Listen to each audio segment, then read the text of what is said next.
Graça e paz, eu quero deixar uma palavra aqui para a sua vida. Se encontra lá em Lucas, capítulo 4, verso 28 e 29. Diz assim: E todos na sinagoga, ouvindo essas coisas, se encheram de ira.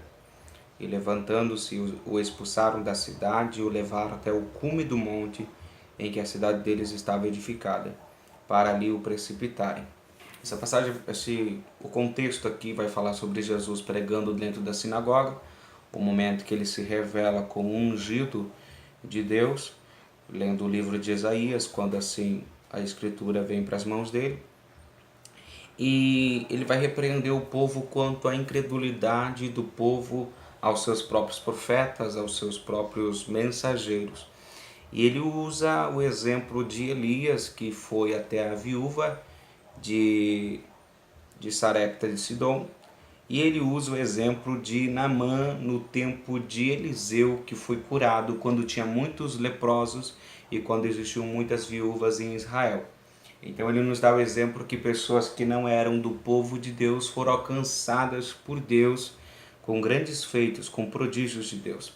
E isso irritou de forma bem clara os membros da sinagoga, a ponto de expulsarem ele da sinagoga e levarem ele para lançarem desde o precipício. A primeira questão aqui, que quando eu li essa palavra eu vinha a pensar, porque ir ali a palavra no Strong é tumos, raiva inflamatória, raiva explosiva, agitação turbulenta. Essa raiva que eles sentiram de Cristo pela repreensão que Cristo fez a eles, e mesmo sendo no ambiente de culto a Deus, mesmo sendo no ambiente de louvor a Deus e de ouvir a voz de Deus, de se entregar a Deus, a sinagoga, mesmo eles estando num ambiente que era para ser espiritual, mesmo eles estando num ambiente religioso, eles claramente não conseguem dar lugar total à ira, à carne, e não só dar lugar à ira, mas a sucessão de atitudes que a ira vem a nos abrir o leque assim para tomar. E a atitude que eles pegam é lançar Cristo, é querer lançar Cristo de cima do monte. E é interessante que eles levam Cristo até lá e Cristo sai, passa por eles e se retira. Mas a pergunta que eu te faço através dessa mensagem é: quem é você depois do culto? Quem é você depois de cultuar a Deus? Ou quem é você depois de receber uma palavra dura? Você vê Estevão, por exemplo, Estevão repreende todo o povo e começa a levar pedradas também. Paulo passou por isso, os apóstolos passaram por isso. E como pastor hoje, nos dias atuais, essa realidade não está distante da nossa igreja, não está distante dos nossos cultos. Lá em 2 Timóteo, por exemplo, capítulo 4, diz bem assim: Conjure-te, pois, diante de Deus e do Senhor Jesus Cristo, que há de julgar os vivos e os mortos na sua vinda e no seu reino, que pregues a palavra, insista a tempo e fora de tempo, redarguas, repreendas, exortes com toda longanimidade e doutrina, porque virá o tempo em que não sofrerão a sã doutrina, mas tendo comichão nos ouvidos, amontoarão para si doutores conforme as suas próprias concupiscências, e desviarão os ouvidos da verdade, voltando às fábulas.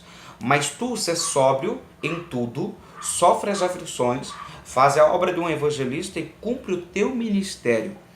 Quando aqui Timóteo recebe esse encorajamento de Paulo, que pregues a palavra, insistas, repreenda, redarguas, ensine, encorajem com toda a longanimidade e doutrina, porque virá o tempo em que eles não suportarão essa doutrina e amontoarão doutores para si conforme as suas próprias concupiscências. Isso daqui é profético e vai revelar o estado da igreja de hoje também.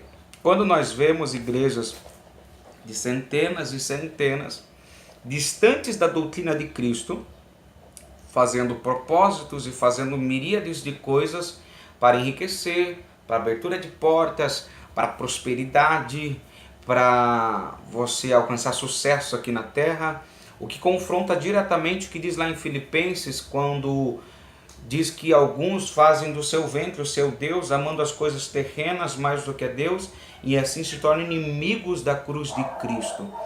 Quando a doutrina que você ouve, a pregação que você ouve, presta atenção, quando a doutrina que você está ouvindo na igreja, quando a pregação que você está ouvindo na igreja está levando você a pensar mais nas coisas terrenas, mais em conquista, mais em prosperidade, pega esse envelope, dê tanto que você vai ganhar tanto, oferte tanto que Deus vai te dar tanto, faça tal campanha que Deus vai te dar tudo o que você deseja. Quando a igreja ou a pregação que está dentro da igreja ministra a você objetivos terrenos e tira de você a ideia de buscar, a ordenança, o mandamento de Cristo de buscar primeiro as coisas do céu, você está num lugar onde amontoaram doutores para suas próprias concupiscências. E se você estiver nesse lugar, você se torna cúmplice disso e você recebe dessa palavra e a tua vida se torna infrutífera. Eles estavam dentro da sinagoga, estavam cultuando e mesmo após o culto, eles se encheram de ira contra Cristo por causa de uma repreensão. Aleluia.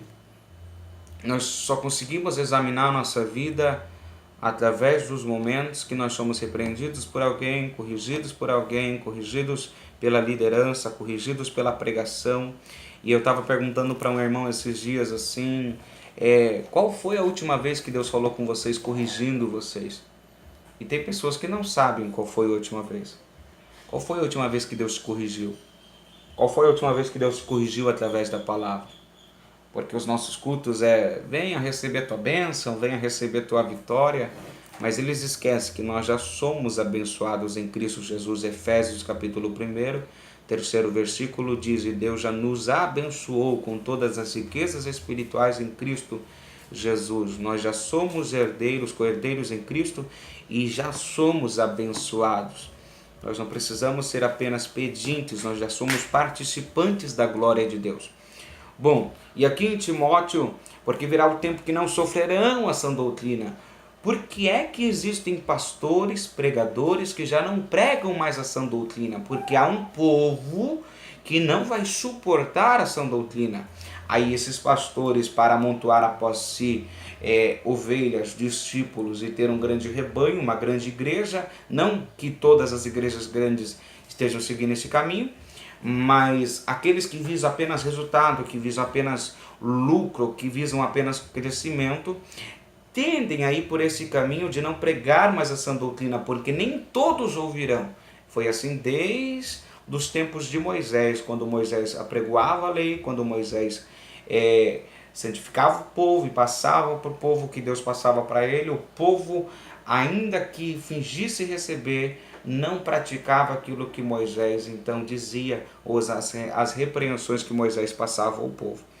Bom, aqui em Timóteo não sofrerão mais essa doutrina, mas lá em 1 Timóteo capítulo 6 diz assim, se alguém ensina alguma outra doutrina e não se conforma com as sãs palavras de nosso Senhor Jesus Cristo e com a doutrina que é segundo a piedade, é soberbo e nada sabe, mas delira acerca de questões e contendas de palavras, das quais nascem invejas, porfias, blasfêmias, ruins suspeitas, contendas de homens corruptos, entendimentos e privados da verdade, cuidando que a piedade seja causa ou fonte de lucro, aparta-te dos tais. Bom, são pessoas que não se conformam somente com o ensinamento de Jesus. São pessoas que não se conformam somente em seguir o padrão de vida de Jesus, o entendimento de Jesus, o procedimento de Jesus. São pessoas que sempre querem um algo a mais. Eu me lembro que um tempo eu pregava na igreja bastante sobre aflições que nós teremos em Cristo Jesus, lutas, passaremos sim necessidades andando com Jesus, passaremos sim privações. Paulo passou fome, necessidade, nudez.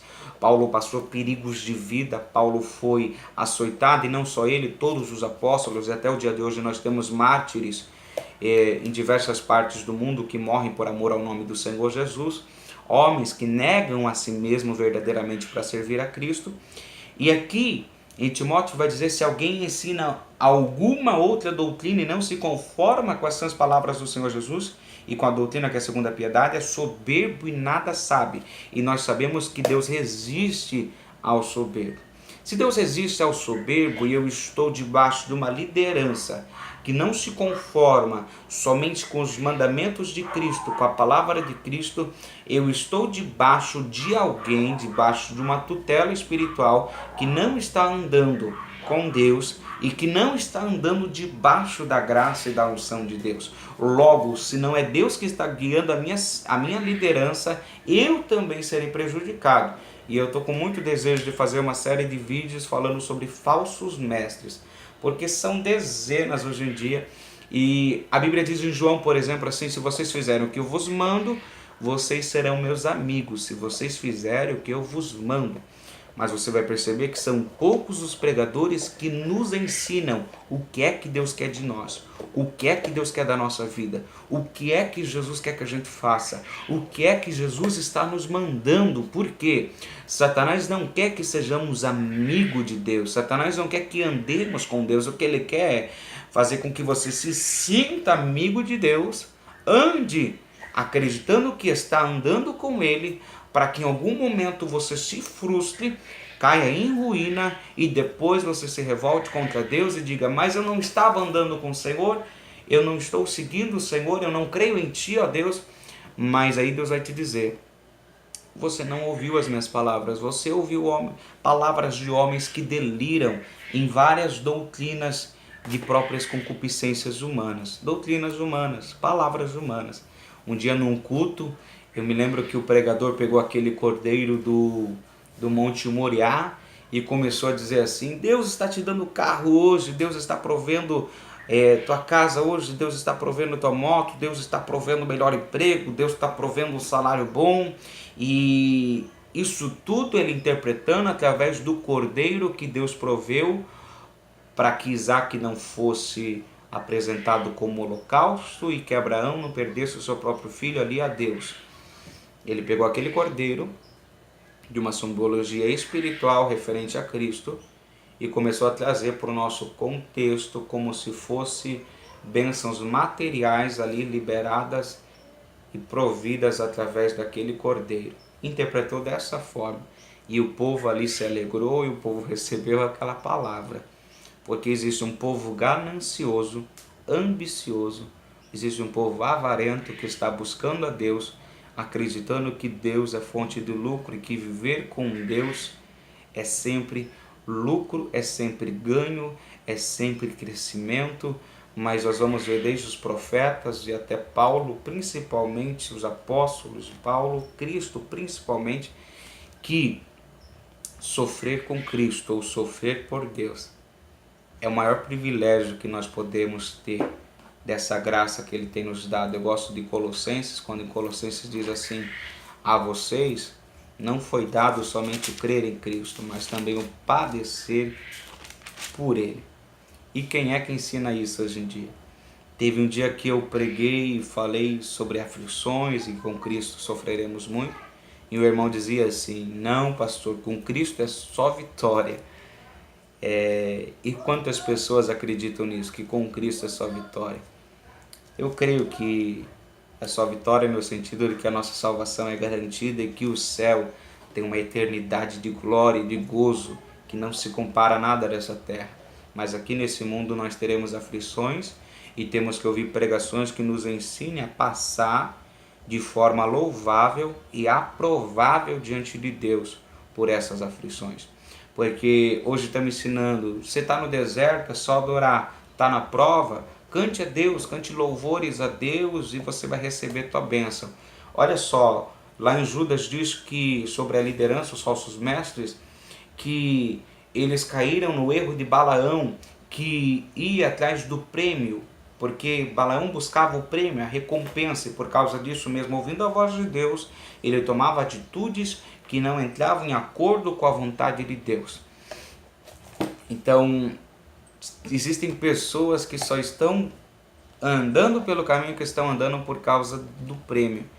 Mas eu creio que existem, como tem no tempo de Elias, 7.000 joelhos que não se dobraram diante a Baal, ou o Deus desse mundo, visando o prêmio da soberana vocação em Cristo Jesus, que é a salvação, a glória com Ele, uma vida com Ele.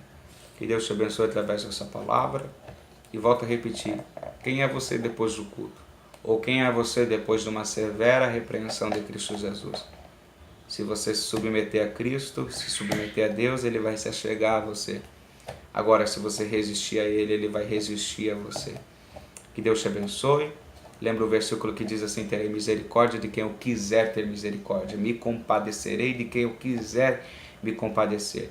Historiadores dizem que Jó passou 10 anos em extrema miséria, pobreza, em grande enfermidade e em grande desestruturação familiar, de renda e tudo mais. Mas mesmo assim Deus restaurou o estado dele. Mas se Deus não restaurasse, Deus ainda é o Deus de Jó, é o teu Deus, é o meu Deus. E nós não dependemos do que Deus vai fazer depois da prova. Nós dependemos de quem Ele é por nós e do seu amor.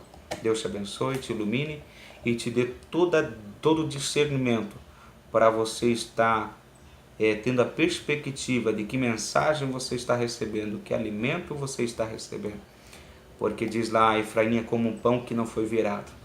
Tem pessoas que só se converteram por fora, mas o coração ainda está cheio de aves de rapina, devorando o povo de Deus, querendo devorar a tua vida, devorar a tua vida financeira, devorar a tua força para que você trabalhe na obra, mas não na verdadeira obra de Deus, mas na obra de homens. Que Deus te abençoe e te dê graça e percepção em todas as coisas.